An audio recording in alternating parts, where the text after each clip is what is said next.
Hey guys, welcome to Silicon Valley Girl. In this video, we're gonna talk about 7 ideas for small businesses in 2019. This video is sponsored by the Great Courses Plus, and if you wanna hear those ideas, continue watching this video.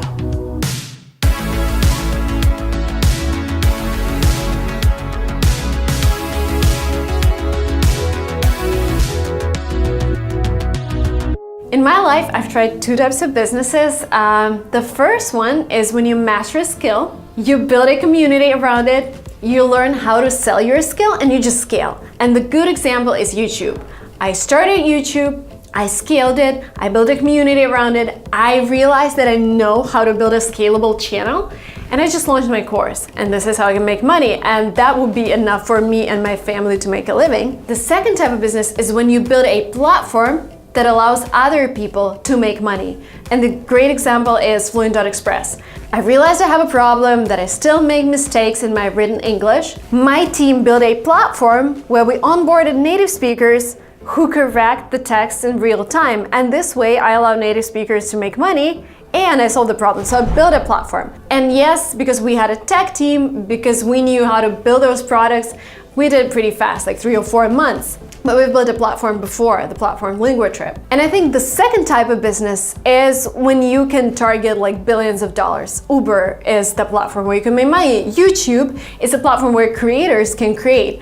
Instagram, like all kinds of social media, all kinds of marketplaces is that kind of business. But I would always advise people to start with business number 1, like mastering a skill and scaling it, and then go into the second type of business, because it's crucial to try doing something yourself first. Okay, idea number 1. I'm gonna talk from my own experience. I already mentioned that I've launched a course. I launched it in 2018. So I went back to Russia to visit my family and I met a couple of bloggers, like Russian bloggers, 100,000 subscribers on Instagram.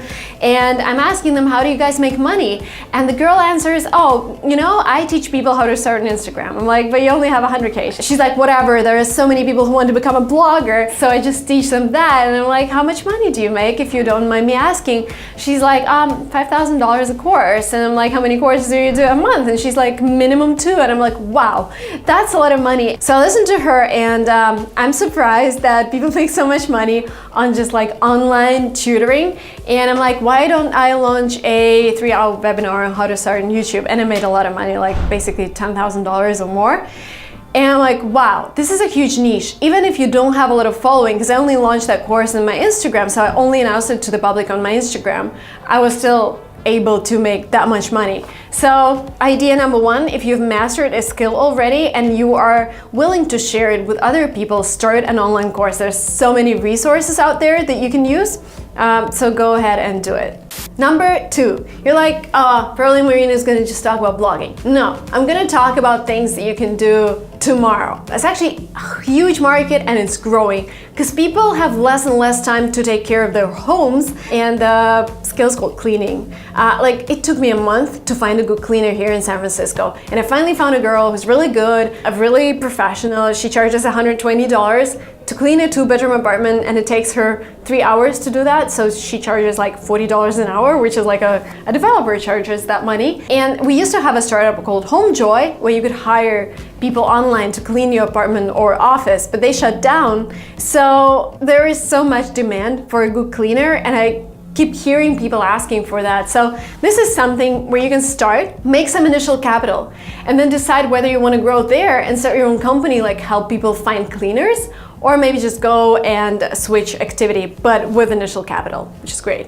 Business number 3. Also, one of my friends is doing that. You've probably seen me wearing a golden moisturizing mask on my Instagram. This is done by my friend who's actually in tech. He's not an Amazon professional, but this is what he's done. He went to South Korea, visited some factories where he's found really good moisturizing face masks and bought them for like $1. And then he came back to America. He shipped all of the masks and he's selling them for around like $16 a mask on Amazon.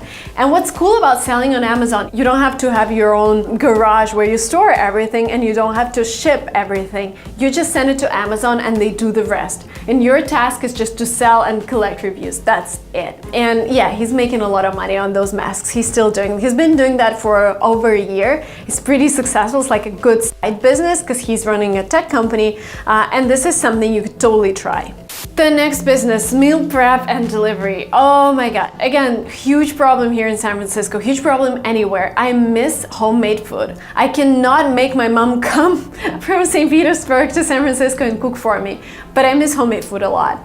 And I would love to invite a person to come to my place every 3 days to cook me a big pot of soup and maybe like fry some meat or whatever. But there is just no such service. So you could start on your own, do some cooking, and then grow your network of cookers, grow your network of clients, and build something on top of that. I think it's a great idea with a lot of potential. Again, people don't have time to even go to a restaurant because you have to wait.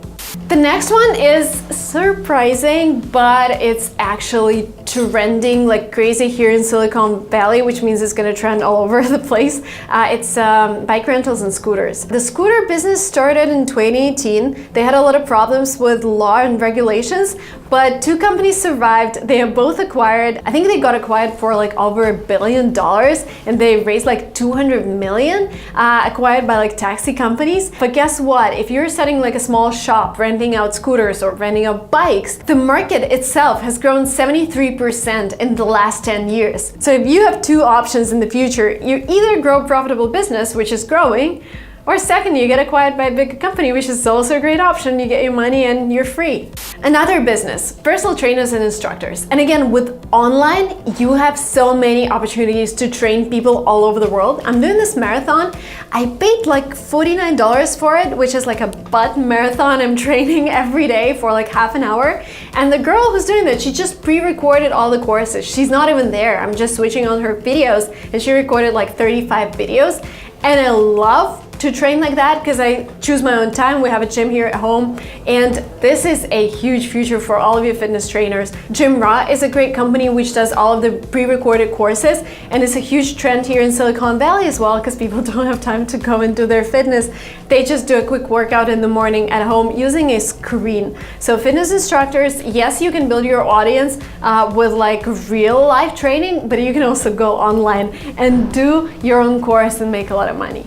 And the last but not the least, CPA accounting. I cannot do my books. Well, I could potentially, but I know I'm gonna make so many mistakes and probably miss some things that would allow me to save on taxes. So I've been shopping for a CPA for a couple of weeks in 2018. My assistant helped me a lot, and we found a guy who's working with creators, but that's a huge market. It doesn't matter that there's so much software out there that helps you optimize and divide your expenses by categories, because real CPA knows all of the laws that will help you save on taxes, and that's why there is a huge demand for CPAs.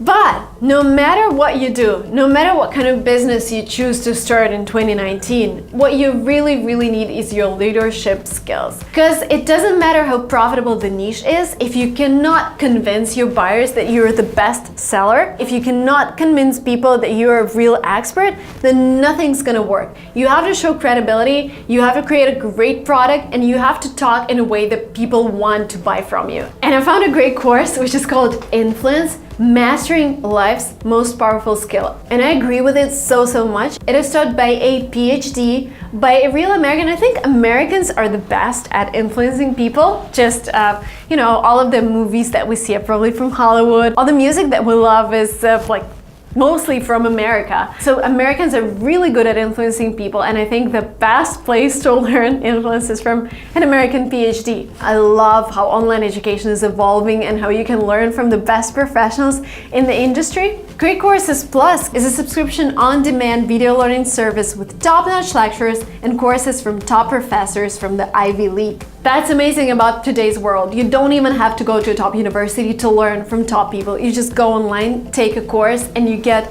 the best information in a condensed way so you can just apply it straight away to your course or your small business. Great Courses Plus gives you unlimited access to a huge library of over 11,000 video lectures about anything that interests you. In my case, I'm mostly interested in economics, marketing, all of that kind of stuff that helps you evolve as an entrepreneur, and they have a huge section on that. I would take the influence course. I would also take the basic economics course, because yes, you can do all the business, but I have economics background. I did my bachelor's. If you haven't done that, I would highly recommend just getting acquainted. What is market economy? How do things work in finance? These are really good courses. It's not just something you can find online. This is again by top professors. If I'm giving you valuable information, please show me your support by getting a free trial from the Great Courses Plus, subscribing using my link, thegreatcoursesplus.com/Silicon Valley Girl. That was it from me for today, guys. Please let me know, what do you think is the most valuable skill for an entrepreneur? In my case, I think it's sales and marketing, because the rest you can hire people, but it's really tough to hire a marketer who would sell your vision because you're the visionaire. Let me know down in comments below, what do you think is the most important skill? And please get your free trial on the Great Courses Plus and let me know how that course worked for you. Subscribe to this channel, like this video, and I'll see you soon in next vlogs. Bye!